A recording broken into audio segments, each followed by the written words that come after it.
नासिब बांग्लादेश की अदालत अॻूणी वज़ीर-ए-आज़म शेख हसीना वाजिद खे इंसानियत ख़िलाफ़ दोहन जी ज़िम्मेवार करार ॾेई छॾियो आहे। शेख हसीना वाजिद खे मौत जी सज़ा ॾियण जी दरख़्वास्त कई वई हुई।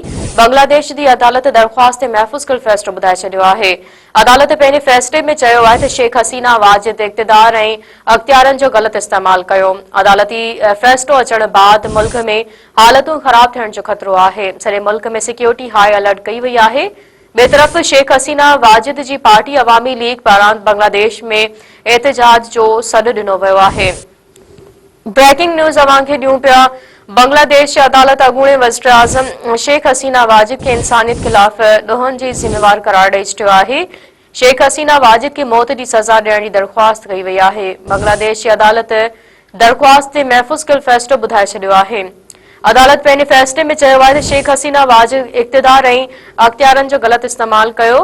अदालती फ़ैसिलो अचण बैदि मुल्क में हालतूं ख़राब थियण जो ख़तरो आहे। सॼे मुल्क में सिक्योरिटी हाई अलर्ट कई वई आहे। ॿिए तरफ़ शेख हसीना वाजिद जी पार्टी अवामी लीग पारां बांग्लादेशियुनि में एहतजाज जो सॾु ॾिनो वियो आहे।